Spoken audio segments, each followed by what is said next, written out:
On revient, j'accueille dans le plateau ici Sébastien, responsable service culturel au CLA. Bonjour. Ouais, bonjour Sofiane, Ça bonjour à va, tu tous. vas bien? Ouais, très bien et toi? j'ai ميراي طالبة لبنانية في فرنسا نخليها هي تعرفنا على روحها أكثر تفضلي. Mireille Alarave, je fais du droit, je suis en master de protection des droits fondamentaux et libertés. Très bien. Tour du monde en 80 plats revient après le Covid. Franchement, le Covid nous a bloqués. Là, c'est un événement très très important pour les étudiants et pour les différentes cultures parce que c'est un mélange en gros des cultures. On a vu, franchement, personnellement, j'étais dans cet événement-là et il y a vraiment un mélange de cultures. Sébastien, Ouais. c'est quoi c'est une nouvelle édition après le Covid. Après le Covid, ouais, ça Donc, fait qu'est-ce qui vient? C'est quoi qui est nouveau dedans? C'est quoi qui est spécial dans cette édition après 2 ans de Covid? rien de nouveau en particulier, Mhm. mais c'est le retour depuis 3 ans, effectivement. Ouais. Donc, la dernière Moi, j'ai vu édition, que les c'était gens, ils étaient 2019. très, très, très contents. Mm. Ouais. Tout le monde me disait, oui, on revient après. Bah, déjà, on avait le Covid, on revient. Là, non, c'est un truc de bien déjà. Allez-y. Donc ça fait 30 ans que c'est organisé, le Tour du Monde. Mhm. Donc avant, c'était une année sur deux, et à partir de 2006 à peu près, ça a été tous les ans. Mhm. Donc là, 2019 était la dernière édition. 2020 était annulé une semaine avant, donc à cause des restrictions. Mhm. Et 2021-2022, on n'a rien pu faire parce qu'on était bloqué par la situation. On a fait une édition en ligne en 2022. Donc c'était un petit peu du genre l'émission de cuisine Cyril Lignac. Où, Les gens, ils on- participent en ligne, c'est ça? Ouais, c'est ça. Ouais. Ouais. On a en ligne les étudiants qui cuisinent. On leur donnait la liste des courses à faire et ils pouvaient cuisiner en même temps que les étudiants. Est-ce que c'est vous qui exigez les plats ou c'est les étudiants qui choisissent? Alors non, on donne juste des exemples, on donne les anciens menus, et après les étudiants choisissent en fonction de ce qu'ils veulent présenter, ce qui est facile à cuisiner pour eux, et surtout Et ce cette ce qui nouvelle désirent édition faire. par rapport aux anciennes éditions, est-ce que ça a amélioré ou il y a Alors moi, c'est Par- la par- première édition que j'organise, donc je suis arrivé en 2020, donc j'ai pas vu l'organisation du reste. Donc on normalement, il n'y parle a des chiffres, rien. on va parler des chiffres de cette édition? Ouais, donc c'est 1200 personnes qui sont public du Byzantin, et environ 300 étudiants participants. Donc eux, ils exposent leur stand. Combien de pays? 21 pays cette année. Donc 27 pays, 21 stands. Parce qu'il y avait des stands comme la Corne de l'Afrique qui représentait Djibouti, l'Érythrée, l'Éthiopie et la Somalie. Et il y avait le stand Maghreb, donc Algérie, Tunisie, Maroc. Mhm. Donc il y a eu 27 pays représentés. Très bien. On a vu vous m'avez dit 1200 personnes. 1200 personnes, 1200 publics sur les 4 services. Ils Donc, ont réussi à manger tous bien. apparemment, oui, tout est bien parti, Tout le monde était tout le content. monde était content. Ouais. Super. Bon, on a dit 27 pays, c'est ça? 27 pays, oui. 1200 personnes. Est-ce que au niveau des plats, il y a quoi? Des entrées, des plats traditionnels de chaque pays? Alors nous, on demande aux étudiants de préparer environ 60 à 80 portions par service. Donc ils peuvent diviser en dessert, entrée et plat principal. Mhm. En général, ils font quand même le plat national de leur pays Mhm. en priorité. Et après, ils s'organisent en fonction de ce qu'ils veulent préparer sur des desserts ou des entrées. Alors, on va parler de l'édition. En fait, dans cet événement, déjà, c'est quoi l'objectif d'organiser ce genre d'événement? L'objectif, là, c'est pour ouvrir l'esprit des Byzantins, donc leur faire connaître les différentes cultures de nos étudiants, montrer que nous, on est bien là avec des étudiants partout dans le monde qui viennent. Donc, les faire rencontrer nos étudiants aux Byzantins, et donner l'occasion aussi à nos étudiants de montrer leur culture aux Français et de représenter les plats traditionnels, les danses traditionnelles. Voilà, vraiment leur montrer un petit peu tout ce que eux proposent, tout ce que eux savent faire, et passer un moment convivial avec des Français. Et l'accès est gratuit, c'est payant, ça se passe comment? Alors la place, c'est à 7 euros, Donc, Ouais. on a une billetterie qui est en place un mois avant l'événement, en général, et qui est prise d'assaut. En 5 heures de billetterie, on vend 1200 places. Donc, le téléphone n'arrête pas. Dans le couloir, il y a du monde tout le temps. Et les étudiants vendent leurs plats. Et les étudiants vendent leurs plats entre 1 et 3 euros. C'est vous en qui fonction des exigez portions. le prix ou... C'est les étudiants qui y mettent. Après, nous, on passe équilibrer un petit peu. Évidemment, il ne faut pas mettre deux nems ou deux samosas pour 3 euros. Il faut vraiment équilibrer les portions par rapport au tarif. Super. On n'a rien oublié? On passe directement. Évident. Là, j'ai un exemple, c'est la cuisine libanaise. Moi, T'aimes bien la cuisine libanaise? Je suis passé un petit peu au stand et m'ont donné quelques trucs. Vraiment sympa. Moi, Il j'ai y bien avait de aimé. quoi manger. Moi, je suis parti au Liban. Le truc, c'est que je suis parti au Liban. Je suis resté au Liban un mois. Et j'aime bien le Liban. C'est un pays vraiment très, très riche par rapport aux cultures et par rapport à la nourriture, par rapport à la langue, par rapport Vraiment. Alors, Meraï. Ouais. Ça va? Oui, ça va bien. On parle comment? Et toi? Arabe ou نتكلم Comme vous عربي voulez, كيما احنا؟ français, arabe, anglais, tout انا ça va نحب bien. ننوع من الحصه ديالنا. Sébastien, tu vas pas te fâcher, hein, on va parler un petit peu arabe. Ouais, ok, pas de souci. Non, on va parler des plats. نتكلموا شويه عربي؟ نتكلم تفضلي عربي. حبيبتي. Bon. يقبرنا. شو هو البلا اللي شو هو الطبق اللي معروف في لبنان؟ بالنسبة للأكل بلبنان, c'est très diversifié, c'est pas un seul plat. Genre que pour les entrées, on a quelque chose qu'on appelle meza. Comme vous avez visité le Liban, donc vous savez c'est quoi les meza. Ouais. Ça veut dire des petits pots où on met de diverses nourritures. Et ça, c'est ce qui est pour nous l'entrée. On avait des feuilles de vigne, on avait des patates sautées. avec Alors de des la feuilles de coriandre. vigne farcées, c'est ça? Oui, c'est Ouais. ça. C'est pour cela qu'on a commencé à préparer la cuisine une semaine avant. On a roulé 10 kilos de feuilles de vigne Ah pour oui. qu'il sera bien vendu. Et tout vous le avez monde- réussi à vendre tout? Oui, on avait 4 grands chiffres. On est très content du résultat. Et c'était le premier événement qu'on participe au nom de l'association des Libanais à Besançon. Oui, oui. Oui. Pour les entrées, on avait Dis-moi, déjà déjà on va parler de... Déjà, c'était le ramadan.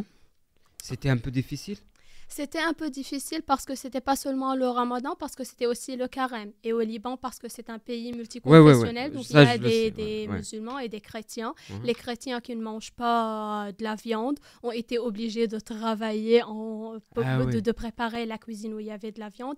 Et les musulmans qui ne mangent pas du bon matin jusqu'au coucher soir. du soleil, Coucher du ils soleil. ont été obligés d'être dans la cuisine, comme mon cas, le chef de cuisine Alors, de dis-moi, tous ces plats. vous avez préparé combien de plats? Pour les entrées, on avait 7 entrées. Pour les plats principaux, on avait 3 choix. Pour les desserts, on avait 3 choix. Alors, on va y aller doucement, hein, parce que là, j'ai faim et tu commences à me parler de la nourriture. Là, ça va pas bien se passer. Hein. Bon, 7 plats, c'est ça? Pour 7 l'entrée, entrées, 7 7 entrées. choix Vous avez différents. pris combien de temps pour les préparer? On a commencé une semaine avant, genre que l'événement c'était le 23-24, jeudi, vendredi. On a commencé à partir du vendredi soir pour rouler les feuilles de vigne. Juste pour les feuilles. Oui, et on a fait un tour dans les marchés de Besançon pour pouvoir prendre Acheter tout le persil à Besançon parce que Ah c'est un oui. produit qui n'est pas, c'est un ingrédient qui n'est pas principal dans la cuisine française, alors que pour préparer un vrai taboulé libanais, on a besoin d'une très grande quantité. On avait fait le tour pour avoir 25 bouquets de persil pour les 2 services, pour C'est les 2 incroyable, jours. Sébastien, non? Oui, c'était vraiment Il y a très- encore du très- persil Grande à Besançon ou pas? Attention, les Libanais ils ont tout prêt. Hein. Dis-moi, 7 plats, il y en avait quoi dans Pour les entrées? entrées, 5 on entrées. avait les feuilles de vigne ou ce qu'on dit wara anab. On avait des patates sautées avec de la coriandre, on dit à la libanais batata harra. On avait des petits boulangeries où on dit fatayir, c'était des épinards et du za'atar, le za'atar, le thym. Et on avait aussi le hummus, ou hummus Hummus. à la libanais. C'est le pois chiche. Oui, c'est les pois chiches avec une crème de sésame. On avait aussi le taboulé, le C'est une célèbre tortue. taboulé, un vrai taboulé Sébastien, je te libanais. raconte pas, c'est une torture morale. Hein. Là, j'ai pas mangé depuis ce matin. Depuis hier soir, j'ai pas mangé. Et là, elle me raconte des trucs et j'imagine, moi, les plats. Hein. Ouais, C'est une torture morale. Là. et un vrai taboulé libanais. Je vais dire quelque chose de ce qui s'est passé le jeudi. On a commencé le premier service et après, on a trouvé qu'on a tout vendu. Ce qui était prévu pour le premier et le deuxième service était tout vendu. Ah oui. J'ai fait un appel en urgence. Je remercie vraiment Sébastien parce qu'il nous a sauvé la peau ce Qu'est-ce soir. que tu as fait, Sébastien? On avait besoin d'une voiture parce qu'il y avait les manifs pendant ce temps. On avait besoin d'une voiture pour aller au Crous ramener ce qui était préparé pour le vendredi. Donc le jeudi, il était tout vendu, ce qui était préparé pour jeudi et vendredi. On est rentré chez nous le jeudi soir. On a presque couché 3-4 heures pour commencer à 6 heures du matin cuisiner pour le service du vendredi. Donc vraiment, il y avait beaucoup de public devant notre tout petit stand. Je crois que c'était l'enthousiasme. Il y avait une ambiance de fou dans leur stand. Oui, parce que il y avait l'enthousiasme des Libanais qui ont été très contents de participer à tel événement et de partager leur culture culinaire avec les Français, mais les Byzantins, mais avec l'autre public. Il y avait des participants des autres stands qui viennent pour déguster les trucs libanais parce qu'ils ont entendu trop de nos plats. Donc, il y avait juste à côté de nous les Philippines qui sont venus l'un après l'autre pour acheter des trucs libanais. Super. On a oublié de parler, de dire, ça s'est passé le 23 et le 24 mars. C'est ça? En 2 jours. 2 jours, 2 services par soir. Bon, parle-moi un petit peu des services. Il y avait un service à 18h, un service à 21h? C'est ça, ouais. Un service où on ouvre les portes du Cursal à 18h. Et à 20h, c'est la fin. 20h30, on commence à mettre un petit peu le public dehors. Et on a 30 minutes, nous, pour désinstaller toutes les tables et réinstaller les nappes et tous les couverts pour le deuxième service à 21h. Et tout le monde peut venir? Tout le monde, tous les gens qui habitent à Besançon peuvent venir acheter un billet et rentrer. Il faut vraiment être rapide sur la billetterie. Parce que dès que nous on n'a plus de billets, il n'y a plus de place. Donc il y a beaucoup de personnes qui sont un peu frustrées de venir. Et cette fois, il y a des gens qui sont venus, ils n'ont pas réussi à rentrer? Au Cursol, non, pas trop en général. Mais ils viennent au CLA et puis ils disent je voudrais des tickets, mais ça fait une semaine qu'on n'en a plus. Donc ils repartent un peu déçus, évidemment. Et les billets, vous les vendiez au CLA ou... Au CLA, ouais. On s'occupe des réservations et de la vente. Donc tout se passe au CLA un mois à l'avance. Donc là, par exemple, on a ouvert le 22 février et le 27, c'était fini. Il n'y avait plus de place. Super. Je reviens vers toi, Meraï. Est-ce que l'objectif, c'était de faire connaître les gens un petit peu la culture libanaise? Ouais, déjà pour les étudiants libanais quand ils partent du pays pour faire des études ou vivre ailleurs, c'est la cuisine, c'est le seul élément qu'ils peuvent rapporter où ils partent. Donc pour nous les Libanais, déjà préparer nos plats chez nous, ça nous fait ressentir comme on est chez nos parents. Ouais. Donc on était très contents de partager ça avec les autres. Parce que déjà on connaît bien la réputation de la cuisine libanaise en France, tout le monde aime ce qui est libanais et c'était un moment de partage d'un vrai événement et des bons souvenirs entre nous les Libanais dans l'association, parce que même si on est des étudiants, qu'on se trouve tous à Besançon, on n'a pas beaucoup de temps à passer ensemble. Donc l'événement, c'était une occasion pour se rassembler, pour atterrir jusqu'à un certain objectif. C'était pas seulement pour faire un chiffre de profit pour l'association, mais c'était aussi pour se reconnaître, pour passer du temps ensemble. Et toi, comment tu as vécu ça? C'est vraiment, tu as senti ça? J'étais très contente. Déjà, moi, j'adore cuisiner. Et j'étais très contente parce qu'il y avait des missions pour quelqu'un. Moi, dès que je suis arrivé, je lui ai dit « Ouais, Lebnan, t'as ouvert, habibi ». Elle a commencé à crier. Oui. Je crois que déjà, l'ambiance sur notre stand a attiré beaucoup de gens. C'était pas une ambiance mensongère. Les gens étaient contents de ce que vous avez préparé? Tout le monde était content. Déjà, je vais remercier Madame Patricia Tassi, une byzantine qui nous a accueillis chez elle pour cuisiner. Elle nous a ouvert ses portes, mais aussi son cœur. Elle nous a dit que lors du deuxième service, elle était en train de se balader entre les gens et elle a bien écouté comment les gens ont parlé Et raconte-moi, c'était comment? des plats libanais. En fait, moi, ce qui est attaché dans ma mémoire, c'est que j'ai vu une du public qui était en train de manger un dessert libanais. Et quand elle a terminé, vraiment, elle a fait son doigt sur le plat parce qu'elle veut rien gaspiller. Ouais. C'était très bon. J'étais sûre que les desserts vont attirer tout le monde parce que la présentation était aussi attirante.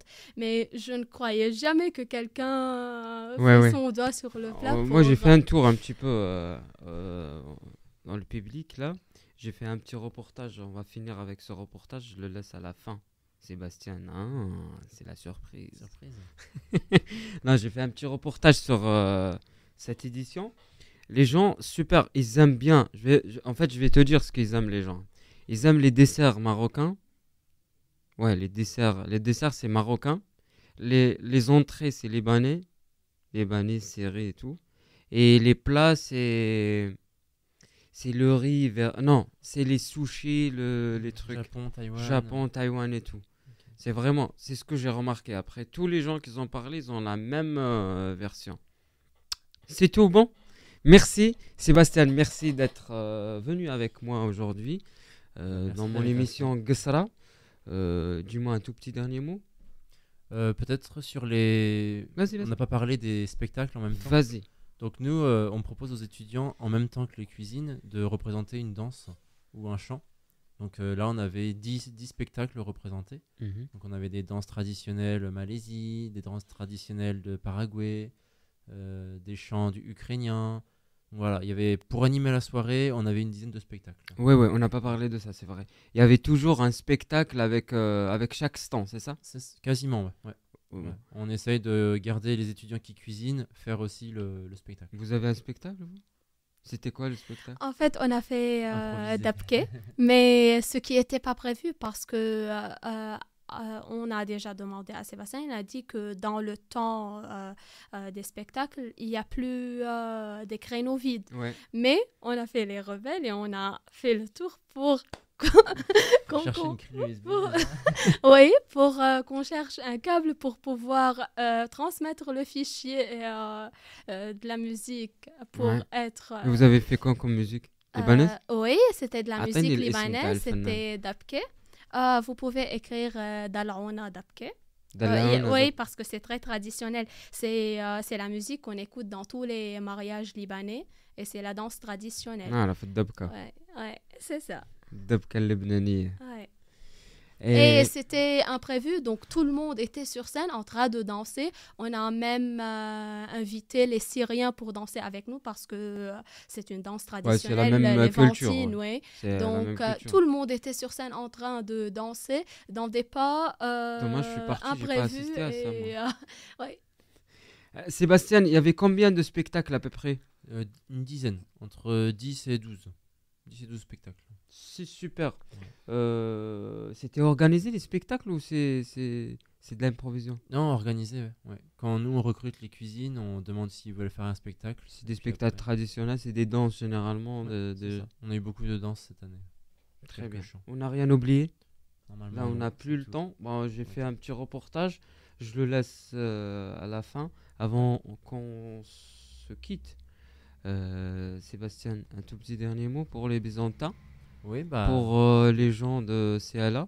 Déjà, merci de l'invitation à Radio Sud. Merci. Merci aussi à toute l'équipe du CLA pour les bénévoles, à tous les étudiants. Et puis, je donne un rendez-vous aux Byzantins l'année prochaine. Donc, ce sera sûrement fin mars, début avril pour l'édition 2024. Il faut éviter le ramadan, parce que moi, cette fois, je suis venu, je faisais le ramadan, j'allais manger, moi, direct. Mirail. كلمة أخيرة لكل اللبنانيين في بيزنسان tous les Je vais dire le mot en arabe pour être du cœur. تقبرني حبيبي. تقبرني حبيبي. Mais avant تقبرني, on va dire que شكرا لكل اللبنانيين اللي شاركوا بهيدا النشاط. إن شاء الله بتكون هي départ la autre événement à venir. Déjà, c'est le premier événement de l'association, mais on attend beaucoup plus des Libanais sur Besançon et en France. Et merci pour vous de nous donner l'occasion de faire partie de cet événement. Merci Sofiane. De rien, il n'y a pas de inviter. souci. Bienvenue. Moi, ça fait un grand plaisir. Ça me fait vraiment un grand plaisir. Il y a deux cultures différentes. Il y a vraiment, j'ai de la chance de rencontrer. Et donc, tu as de la chance parce que là, je vais t'inviter à un dîner libanais pendant Ramadan. Waouh, alors là, là je peux plus, c'est bon. Alors, moi j'ai préparé un petit reportage. On va finir avec ce reportage. Merci à vous tous. صحة رمضانكم إلا كنتي من الناس اللي يديروا رمضان وصحة الكرم ديالك إلا كنتي من الناس اللي يديروا الكرم. Sébastien, je vais pas te dire bon Ramadan parce que ça se voit vraiment que t'as pris un café, une clope avant d'entrer. Ça, je le sais, j'en doute pas. Merci pour d'avoir accepté l'invitation. Merci. Ça fait une semaine que je t'appelle et je te supplie pour venir. Ouais, merci. Je vous laisse avec le reportage et je vous dis à la semaine prochaine, Inch'Allah, de midi à 14h, tous les samedis, Ghasra, et on change de sujet chaque fois. Sahar Ramadankum, Sahar Aftarkum, Tlakaw Ful Marra Jaya, Inch'Allah, Salam alaikum. Après une version virtuelle l'année dernière, le Centre linguistique appliqué, le CLA, organise à nouveau son tour du monde en 80 plats au Grand Curcel de Besançon, le jeudi 23 et le vendredi 24 mars 2023. La vente des billets s'est terminée le vendredi 17 mars. Alors, comme d'habitude, on n'a pas limité. C'est-à-dire qu'on a fait appel à nos étudiants, à toutes les nationalités représentées actuellement. On peut dire aussi que nous avons la collaboration également des associations avec lesquelles on travaille également, qui sont présents. Donc comme vous pouvez le voir, on a un certain nombre de pays qui sont représentés à nouveau, autant que les années précédentes, on va dire, avant la Covid évidemment. Et puis voilà, 80 plats, j'espère qu'on les a. Je ne vais pas les compter. Hein. C'est quoi qui est spécial dans cette édition, cette nouvelle édition ? Dans cette nouvelle édition, c'est en fait un retour de nos étudiants, c'est ce qu'on voulait aussi les mettre à l'honneur. Donc on a les différents groupes de différents pays qui reviennent progressivement en France et puis qui viennent à Besançon. Donc voilà, nous c'est cette activité, enfin cette manifestation, elle est pour eux et les mettre à l'honneur. Le tour du monde en 80 plats, une invitation au voyage culturel et gastronomique. 21 stands présentent les différents pays du monde. Chaque service a plusieurs spectacles proposés par les étudiants. 300 étudiants internationaux coordonnés avec le service des activités culturelles de CLA et 1200 couverts servis en 2 jours. Mon nom est Chen. Oui. Je viens de Taïwan. C'est quoi les plats que vous avez ? Ça, c'est quoi ? Tout d'abord, c'est notre boisson, c'est bubble tea. Ouais. Je pense que c'est connu pour tout le monde parce qu'il y a tapioca dedans avec thé au lait et on boit ensemble. Très bien. Je sais que c'est un peu bizarre pour les Français, mais C'est une spécialité. oui, c'est une spécialité. Ça vient de Taïwan. À l'origine, c'est Taïwan. Ouais. Et ça, c'est quoi ? Ça, c'est boulettes de taro et patates douces. C'est un dessert traditionnel à Taïwan. Bonjour. Bonjour, je m'appelle Jasmine, je suis de Malaisie. Ça c'est sagu gula melaka. C'est des petites boules avec de sirop, de sucre. Après c'est des popias, c'est un petit peu comme des samosas. Roti jala avec des curry, roti canai, mi goreng et nasi lemak. Nasi lemak c'est notre plat national. Ah oui. Oui, donc c'est vraiment très très important pour nous et on aime bien manger quoi, chez nous. Et vous avez l'habitude de participer ? On fait la cuisine ? Non. Ah non, c'est pas la première fois. Le groupe malaisien, nous sommes très pertinents à Besançon parce qu'on fait nos études pour devenir prof en fait. Je m'appelle Shohei Tanaka, je viens du Japon. on a déjà préparé trois plats. Tout d'abord, c'est nouilles sautées. C'est comme nom.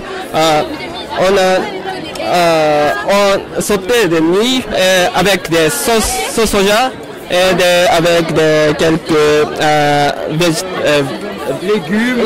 Oui. Très bien. Et ça c'est soupe miso. Ça c'est très japonais, soupe japonais.